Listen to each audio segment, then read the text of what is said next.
Hi, I'm Eunice Gandhi. I'm the founder of Nesting for Hope International. This is a non-profit organization based in Kenya, Eldoret, the city of champions. Nesting for Hope was started because of a dream I've had for so many years, and I had the same program in Kenya, but that program ended. The program was to cater for orphaned and vulnerable children. These are children with disabilities, children from poor parents, a poor community, or children from single parents. The orphan children mostly were living with their grandparents. And I had a very good program where the children would really come, and we provided basic education, provided for their uniform, their stationery. That program ended drastically because of a few challenges.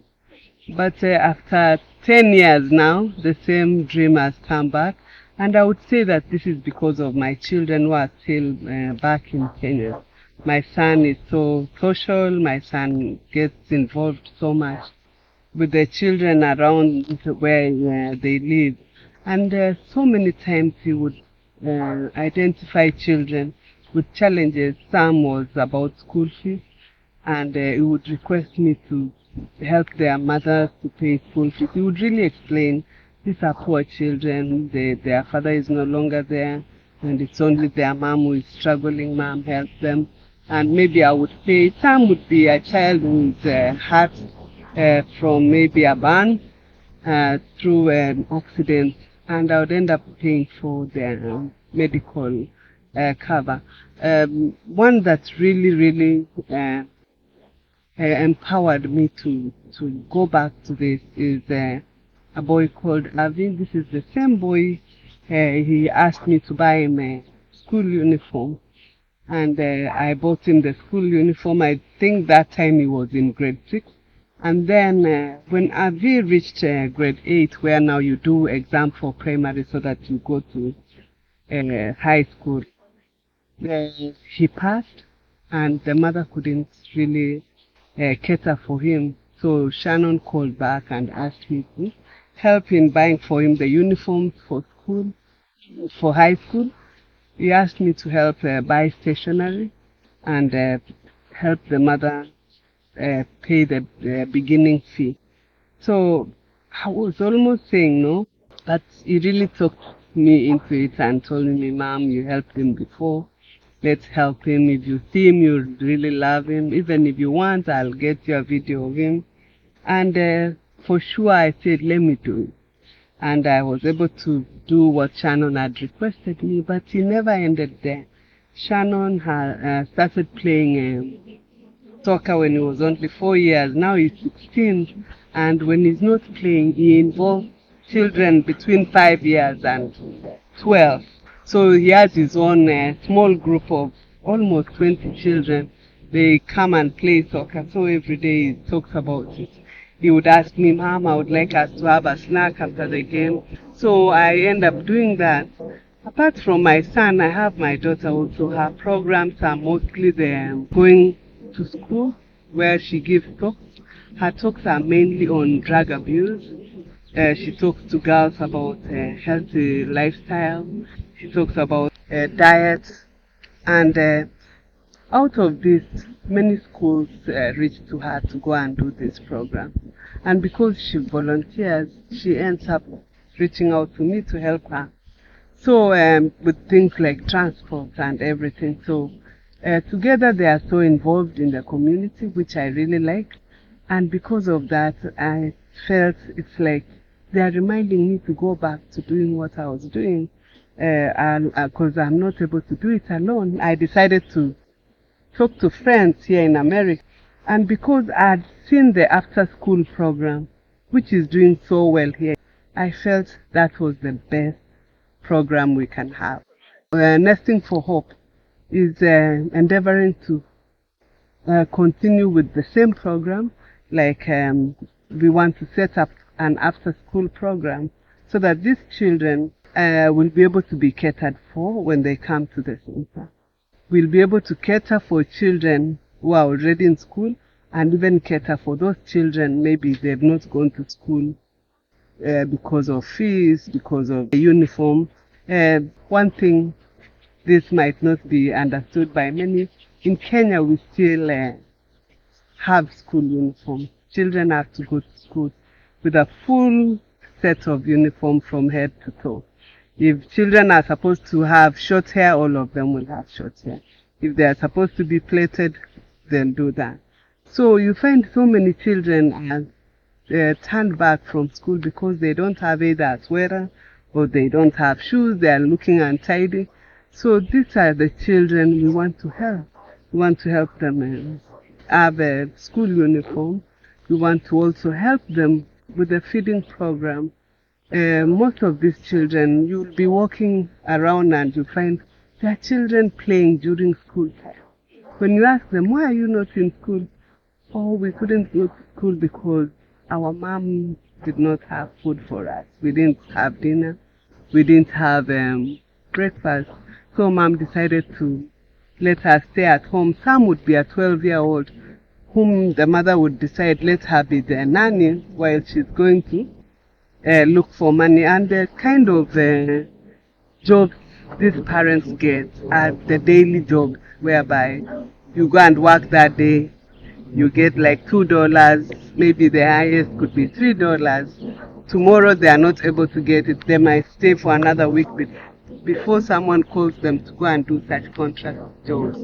So you find all kinds of children. Others are those children who have given up. These children give up because the Kenyan system of school is so poor. Why do I say it's poor? Children are allowed to go to school, but the setup is so bad because the ratio of children to the teachers is bad. You find in a class, it's only one teacher with a ratio of 60 children. What happens here? Some children will be ignored. Some children will not be able to learn because everybody learns differently. There are those children who will get when the teacher is teaching on the blackboard. There are those children who want them one-on-one and they will perform well. There are those children who need like visualizing and they are able to learn. So with that system, we have a problem. Not every child is reached. And so because you'll find a child who gives up because every day they are not doing well. Either they will please the parents just to go to school because they'll go and play, the day ends, tomorrow they'll go. But there are those who will give up because maybe they have been punished for not performing.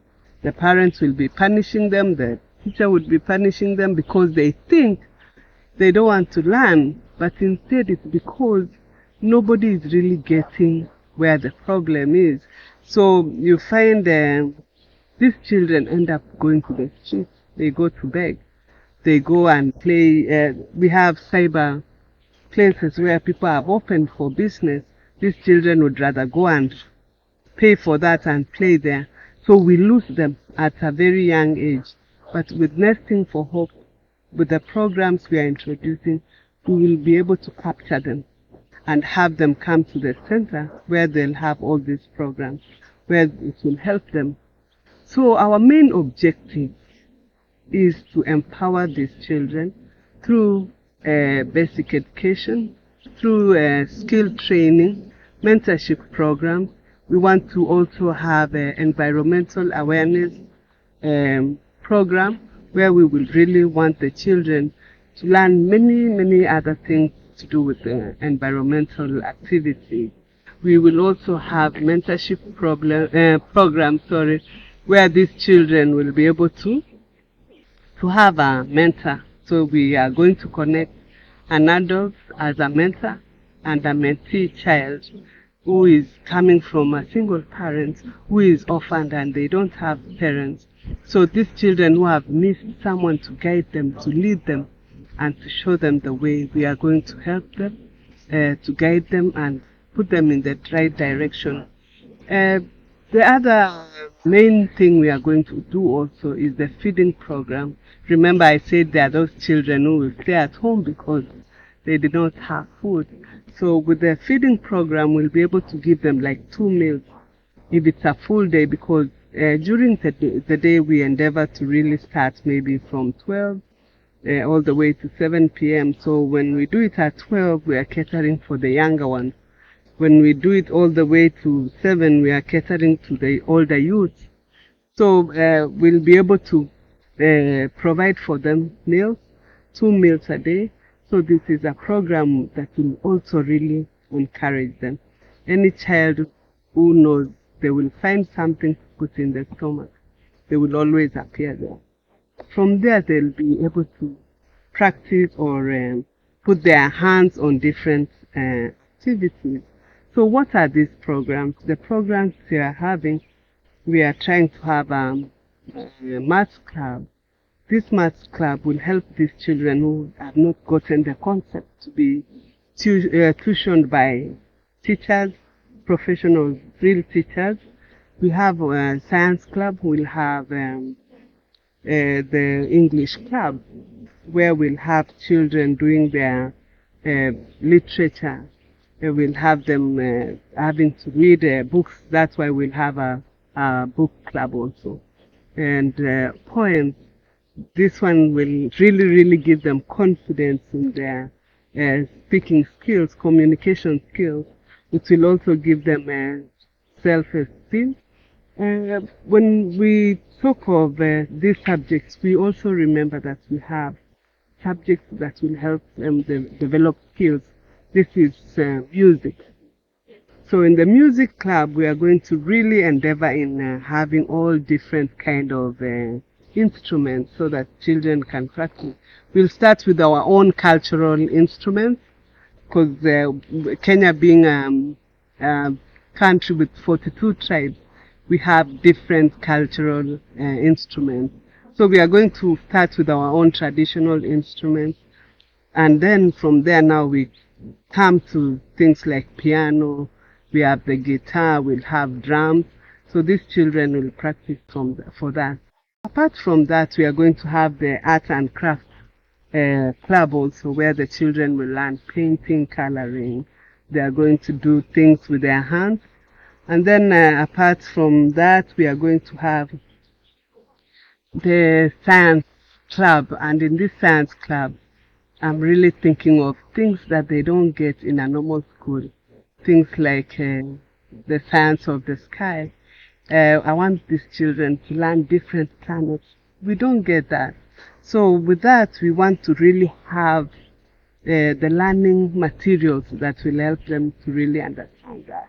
The other thing now, apart from the inside program, we want to really involve the youth in environmental activities. We want to have hands-on activities like tree planting. We want them to have their own garden of seedlings, where they can even sell to the community. We want them to learn about things like taking care of the environment, where we'll introduce strictly teaching them the right things to do. We find that in Kenya, you might be eating bananas and you don't know where to trash it, where to throw it away, because the government or the county government has not provided the trash can for that. You might be eating a candy. You don't know even where to throw the wrap. So children are not used to that. We want to introduce that. Apart from that, we want also to talk about the global warming. What is it doing to our community? So we have really different programs on that. The other thing now is the outdoor activities, where children will love so much. So we'll introduce the soccer club, both for boys and girls. We are going to have the netball club.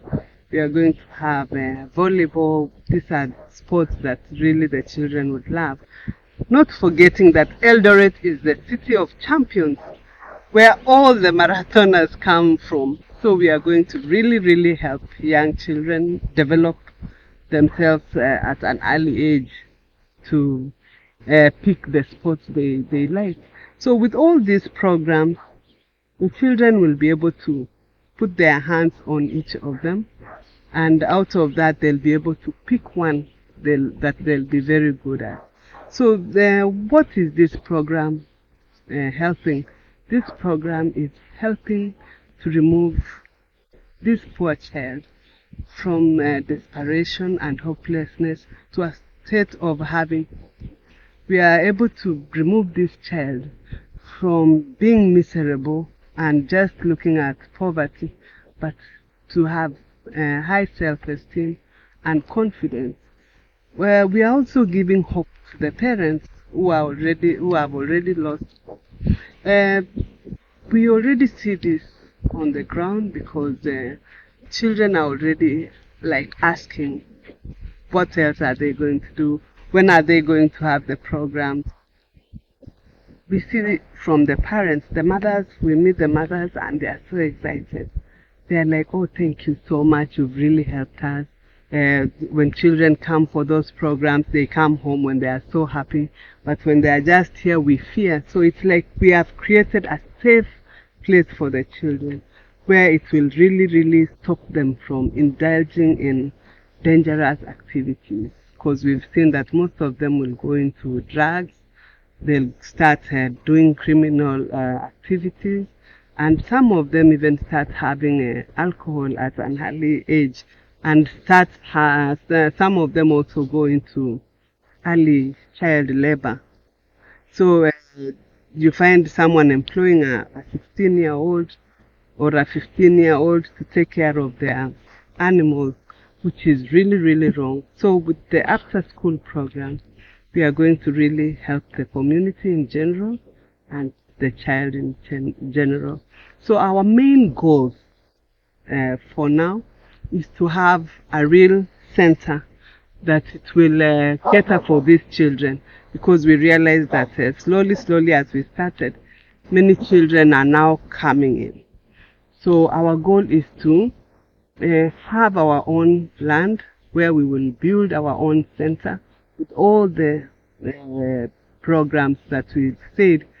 And the other goal is to be able to cater for these children, because as we help them in their homework and in developing their skills, they will want to continue. So we want to be able to help these children to either go to high school, go to colleges, even progress in their skills like technical colleges. So we want to be able to help them in paying for their studies. So for us to reach our goal, we need help from the community. We need help from the friends worldwide, those who are watching, those who have been able to see our programs. We need the support. We need your donations. We need in-kind donations. And all these donations, it will go towards the program that will help these children. Anything you donate, it will be accounted for. And one thing I would like also to ensure everyone is that Nesting for Hope it has the 501(c) status. So anyone who donates to Nesting for Hope goes towards your taxes. We are also under the NGO Board of Kenya. So anything we do, it will be, we are accountable to them. We have to do returns. At the same time, in the US, we will do returns. Nesting for Hope is open to anyone, especially any donor or funder, to see the book of the organization. This is one of our policies, because we have all the records. Our books are well organized, so it's really open for that. So I welcome each and everyone to support us in this endeavor. It is such a wonderful goal that will help the Kenyan children. It will avoid them going to the streets. It will avoid them losing hope, but instead it will help them to reach their potential. And as you help, it helps you also to feel good, to get satisfied, to get fulfilled. So let us all get together and push this dream to come true. I want to thank all my board members for the great job they are doing, for the commitment they have put into this program. And I want to thank also the volunteers on the ground who are doing a great job. I want to say thank you to everyone who has taken time to watch this video because this tells me that you have the interest. Thank you for putting everything down so that you could watch and listen to what I'm doing. My great dream now is to help one child who will later help a community. My dream is to have that safe and secure place for that child to be happy again and to have hope again. Thank you. Raising for Hope International.